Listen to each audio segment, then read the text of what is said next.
నమస్తే, welcome to Leo. మనతో ఉన్నారు సీనియర్ జర్నలిస్ట్ కనకదుర్గ వడ్లమాని గారు. మేడం నమస్తే. నమస్తే అండి. మేడం, ధర్మాన ప్రసాదరావు గారు సీనియర్ నాయకులు, అందరికీ తెలిసిందే. ఉమ్మడి రాష్ట్రంగా ఉన్నప్పుడు కూడా ఆయన చాలా వరకు పదవులు ఆయన అనుభవించారు, చూసాం.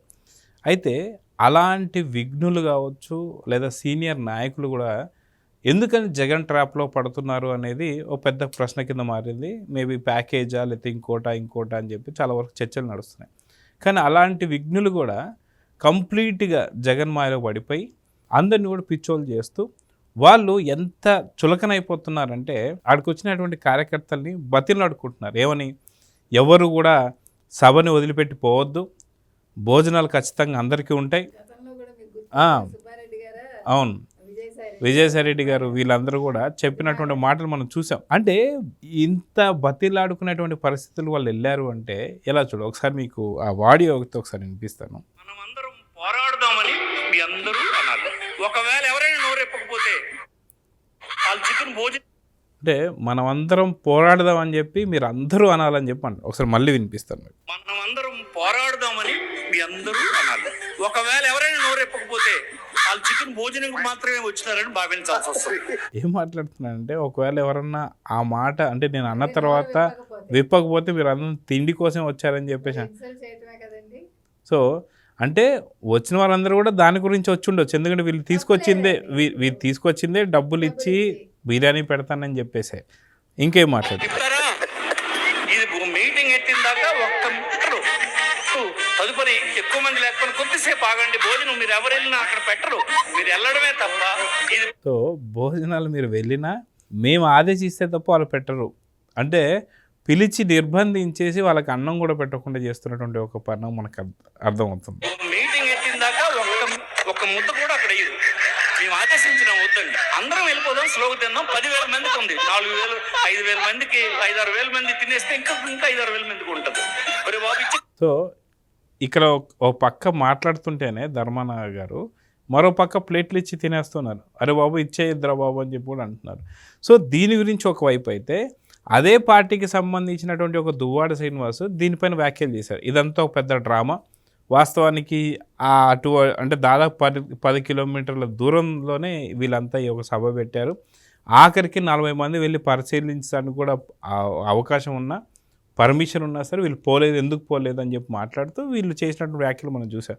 సో దువ్వాడ శ్రీనివాస్ని గతంలో సేమ్ అసెంబ్లీ ప్రాంగణంలోనే వాట్ సీను ది గ్రేట్ అని చెప్పేసి అన్నాడు. ఇంతకు మొత్తానికి దువ్వాడ సీను వైసీపీలో ఉన్నాడా లేదా? సో వాళ్ళు చేస్తున్నటువంటి ఒక ప్రోగ్రాంలలో వాళ్ళకి ఒక క్లారిటీ లేదు. జగన్మోహన్ రెడ్డి ఒక మాట మాట్లాడితే వాళ్ళ నాయకులు ఇంకో రకంగా మాట్లాడతారు. మూలపేట అని చెప్పేసినారు. అసలు మూలపేటే పెద్ద డ్రామా అని చెప్పేసి దువ్వాడ శ్రీనివాస్ మాట్లాడుతున్నారు. ఎలా చూడాలంటారు?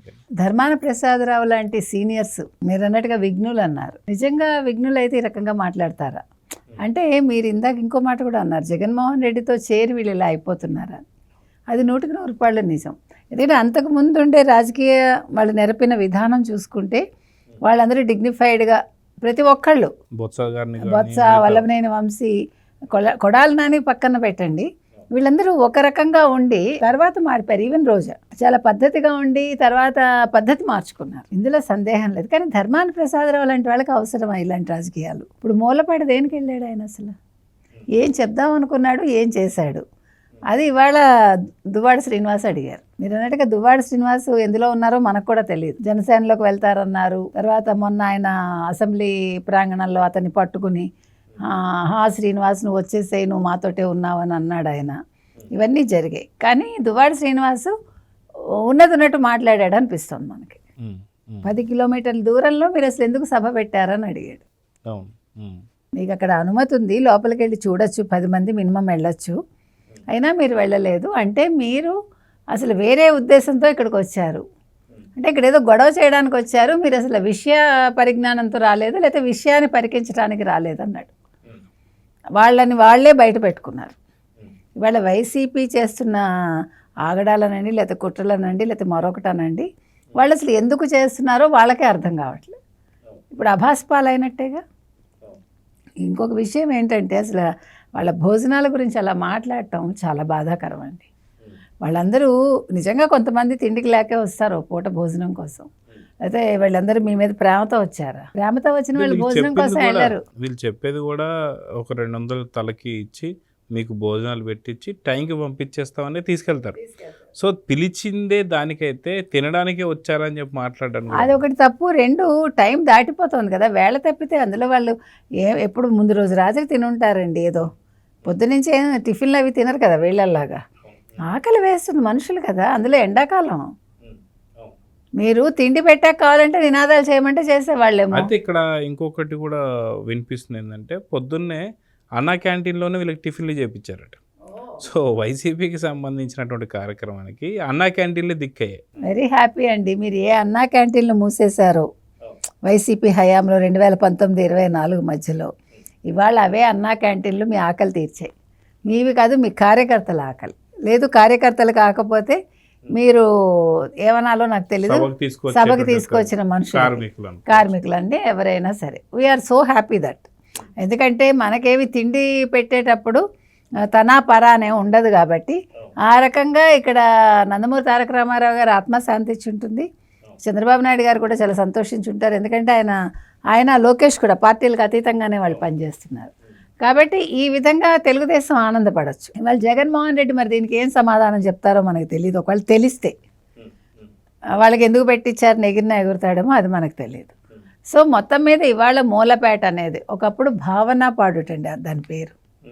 ఎంత మంచి పేరు కదా. మూలపేట అనేది చాలా అసలు ఆ పోర్టు చాలా గొప్పది. ఎందుకంటే మీరు ఒక్కసారి దాని గురించి వివరాలు చూసారంటే ఆనందపడతారు. ఇది మీకు తెలుసు, మూలపేట దగ్గర 4,362 కోట్ల వ్యయంతో, అంచనా వ్యయంతో ఈ గ్రీన్ఫీల్డ్ పోర్ట్ దీన్ని నిర్మిస్తున్నారు. ఇది 2023 డిసెంబర్లోనే ట్రయల్ రన్ ప్రారంభమైంది. 2026 నాటికి పూర్తి కార్యాచరణ లక్ష్యంగా పెట్టుకుందిట. 120,000 DWT ఓడలు నిర్వహించగల సామర్థ్యం ఉంది దీనికి. తర్వాత నిర్మాణం లక్ష్యం చూసుకుంటే ఈ పోర్టును ఆంధ్రప్రదేశ్ మారిటైమ్ బోర్డు నిర్వహిస్తోంది, అంటే అభివృద్ధి చేస్తోంది. ఇది రాష్ట్రంలోని 2వ అతిపెద్ద తీరరేఖను ఉపయోగించుకోవటానికి సహాయపడుతుంది. ఎందుకంటే మనకి చాలా పొడవైన కోస్తా తీరం కదా మంది, లాంగెస్ట్ మంది 1100 కిలోమీటర్లు. ఎస్. తర్వాత 52 అడుగుల డ్రాఫ్ట్ లోతులలో బొగ్గు, ఎరువులు, ఖనిజాలు, కంటైనర్ కార్గోల్ని ఇది నిర్వహించగల సామర్థ్యం ఉంది దీనికి. ఇంకా తీసుకుంటే ఈ ప్రాజెక్ట్ ద్వారా చుట్టుపక్కల ప్రాంతాల్లో 2 లక్షల కోట్ల పెట్టుబడులు, పారిశ్రామికీకరణ జరిగే అవకాశం ఉందట. తర్వాత కనెక్టివిటీ చూసుకుంటే మీకు టెక్కలి NH16 అంటే హౌరా చెన్నై కారిడార్కి ఇది అనుసంధానం చేసి 385 ఎకరాల ఉప్పు భూమిని లీజుకు తీసుకున్నట్టు. ఇది సరే మీకు తెలుసు, ఇప్పుడు టీడీపీ ఆధ్వర్యంలో పనులు వేగవంతం అవుతున్నాయి. ఇంకొక విషయం ఏంటంటే పోర్టు 2025 డిసెంబర్లో మొదటి ఓడ రాకతో ట్రయల్ రన్ 2026 మధ్యలో పూర్తి స్థాయిలో ఇప్పుడు అందుబాటులోకి వస్తుందట. విశాఖపట్నం పోర్ట్ అథారిటీ కూడా ఈ ప్రాజెక్టులో పెట్టుబడి పెట్టడానికి ఆసక్తి చూపిస్తోంది. సో పోర్టు చుట్టుపక్కల తీసుకుంటే మీకు 7,000 ఎకరాల విస్తీర్ణంలో భారీ పరిశ్రమలు ఏర్పాటు కానున్నాయి. సో ఇన్ని ప్రత్యేకతలు ఉన్నాయి ఈ పోర్టుకి. ఇవాళ మనం హార్మూజ్ గురించి మాట్లాడుకుంటున్నాం. సో అలాగే అంటే మన ఏ పోర్టుకు ఆ పోర్టులు అనేవి చాలా ముఖ్యమైనవి కదండి. అవి ఉన్నాయంటేనే మనకు అభివృద్ధి సూచకాలు అవన్నీ. సో అలాంటి మూలపేట గురించి ఈయన వెళ్ళి ఏం చేయదలుచుకున్నాడు ధర్మాన ప్రసాదరావు? అక్కడ వెళ్ళి ఆయన విధ్వంసం సృష్టిద్దాం అనుకున్నాడా? లేదు 26 మధ్యలో మొత్తం అక్కడ కార్యకలాపాలు మొదలవుతాయి కాబట్టి మరి ఏం చేద్దాం అనుకున్నాడు ఆయన? ఏం చేద్దాం అనుకుని వెళ్ళాడు, ఏం చేశాడు? ఇవాళ మీ పార్టీ అని అనుకుంటే ఒకవేళ దువ్వాడ శ్రీనివాసుని మరి ఆయనే ప్రశ్నిస్తున్నాడు కదా, మీరు అసలు ఎందుకు వెళ్ళారు, మీ చేతకాంతనం మీరు చూపించుకున్నారు అంటే అసలు ఏమనుకున్నారో వాళ్ళకే తెలియదు, మరి ఏం చేద్దాం అనుకుని వెళ్ళారో వాళ్ళకి తెలియదు. వెళ్ళారు, అరిచారు, భోజనాలు పెట్టారు, మేము చెప్పిన నినాదాలు మీరు నినదించండి అన్నారు, వాళ్ళు పాప ఆకలితో అల్లాడిపోయారు. ఇది మాత్రం మనకు కనిపించింది. కాబట్టి ఇవాళ దువ్వాడ శ్రీనివాస్ అనే వ్యక్తి మీరు అన్నట్టుగా వైసీపీలో ఎక్కడో శత్రువులు ఉండరు, ఎవరికి వాళ్ళే శత్రువులు, పక్కనే ఉండి వాళ్ళ విషయాలు వాళ్ళే బహిర్గతం అండ్ వీళ్ళందరి విషయాలు బయటపెట్టడానికి జగన్మోహన్ రెడ్డి ఉండనే ఉన్నాడు. అవును మా వాళ్ళు తప్పు చేశారు కరెక్టే అని ఆయన అంటాడు, అవును అని దాన్ని ఎండార్స్ చేస్తాడు విజయసాయి రెడ్డి. కాబట్టి ఇవాళ మూలపేట అనేది ఒక పెద్ద ఏదో భూకంపం సృష్టిద్దాం అనుకుని వెళ్ళి వీళ్ళందరూ కూడా చేతకాని వాళ్ళలాగా, టీ కప్లో తుఫాను కూడా సృష్టించలేదు. అంతే, అది కూడా సృష్టించలేదు. మొత్తానికి చేతకాని వాళ్ళలాగా బయటకైతే వచ్చారు. సో చూద్దామని ఖచ్చితంగా శత్రువులు ఎక్కడో ఉండరు అన్నట్టు మీరు ఇందాక అన్నట్టుగా దువ్వాడ శ్రీనివాస్ అసలు నిజంగా మీ పార్టీనా కాదా? నిజంగా అది వాళ్ళే చెప్పాలి. Jaganmohan Reddy scene the great అన్న సీను ఇప్పుడు నిజంగా మీకు గాలి తీస్తున్నాడా? సో ఎలా చూడాలి? ఆయన గ్రేటేనండి, ఆయన పని ఆయన చేస్తున్నాడు. అవును. సో చూద్దామని ఖచ్చితంగా ఏం జరగబోతుంది. నమస్తే. నమస్తే. Please subscribe to Leo News for more videos.